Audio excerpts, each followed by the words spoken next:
Live service games are a scourge on the industry, and if we're being honest, gaming just doesn't hit like it used to.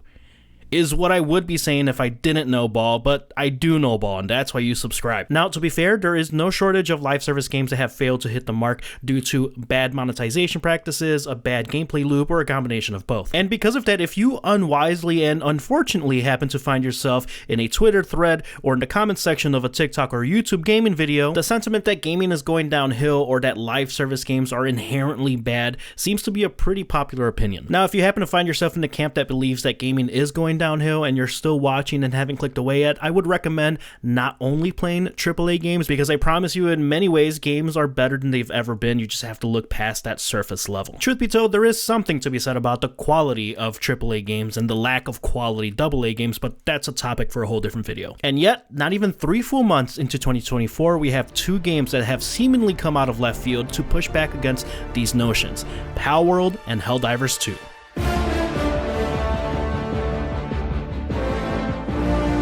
Yo, Danny with the DMGT here, your new favorite place for all things music, gaming, and tech, and it's been mostly gaming related, but we're gonna keep it rolling. Now that it's been about a month and a half, 2 months since both of these games launched, and the initial hype has died down a little bit, it felt like a good time to dig into the reasons why both of these games have become overnight sensations. I know Palworld is in early access and not a traditional live service game, as it doesn't even have microtransactions at this time, but considering that it is predicated on a lot of promised future content updates, to me it still made sense to include its analysis alongside Helldivers 2 for this video. Now, Palworld is a survival, crafting, collecting game, so it plays a little bit closer to like a Minecraft and an Ark Survival than it does Helldivers 2, obviously, but not unlike Helldivers 2, Palworld's multiplayer is currently only co-op, so at this moment at least, both of these games share sort of a common ethos and sense of community building where each player is working towards a common goal and each player fulfills their own role. Of course, both of these games are very different and in entirely different genres, but where I think Palworld separates itself philosophically and culturally from Helldivers 2 is the not at all subtle inspiration from Pokemon, and I think it's really highlighting a underlying need from fans of Pokemon like myself for a different type of Pokemon game, for some innovation from the Pokemon franchise. It's very interesting because where Palworld is pulling inspiration culturally from a game like Pokemon, I think Helldivers is pulling inspiration culturally from other media as well, and also not so subtly, Starship Troopers in particular, and even a little bit of Halo in there. In an almost serendipitous way, Helldivers 2 is sort of the polar opposites of Palworld, where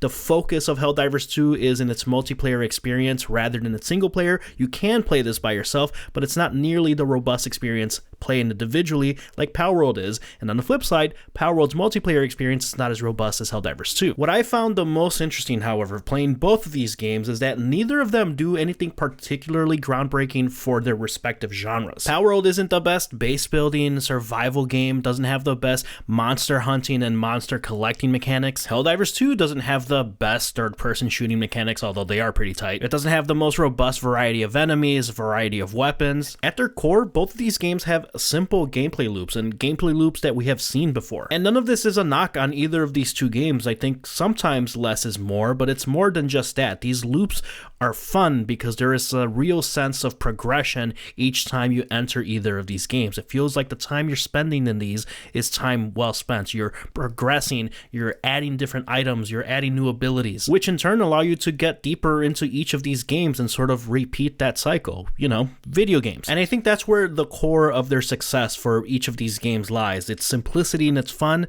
and its ability to not get in its own way. All too often it feels like live service games, and it's not exclusive to live service games, where they focus so much on getting you from point A to point B that things in the game feel like tasks. It starts feeling like a job. That's a sentiment that I've seen online as well. This is going to sound way more dramatic than I intended, but it's almost a perversion of the gameplay loop because they see, oh, if we keep a gamer engaged for X amount of time, they're more likely to make X amount of purchases. I really think that that backwards approach to progression and monetization is what makes a lot of these games, especially the live service ones, feel like a job, and where sometimes the gameplay loop might be okay, but because of that looming persistence to progress, because because that's ultimately what's going to get you to monetize.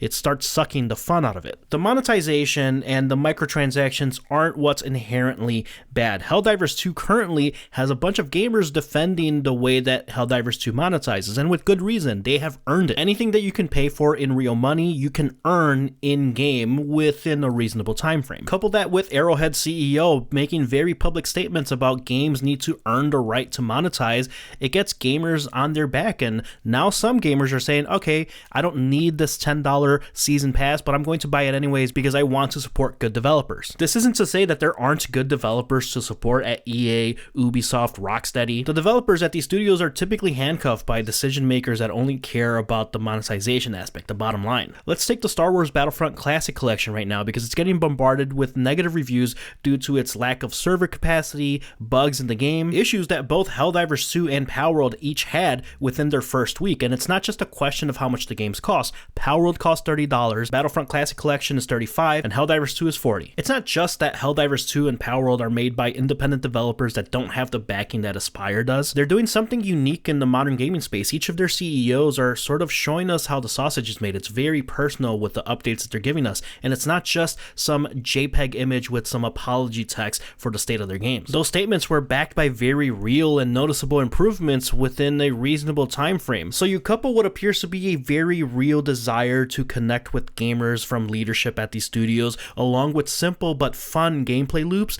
and you create this very real sense of community, a sense of belonging for each of these games that creates a cliche whole that is greater than the sum of its parts. So a game can be live service, it can have a simple gameplay loop, and it can have microtransactions. What a game can't do anymore is fake authenticity. It isn't just some mechanic that you can throw into a gameplay loop. Like all good art, even entertaining art, it starts at the very core of why you're making something in the first place, because that intent matters. Even if Helldivers 2 and Palworld completely fall off after this, I think they've spent enough time in the limelight to show us that there is hope for live service games and games with microtransactions. But also, Call of Duty and 2K still make a ton of money and a ton of people play them, so what do I know, right?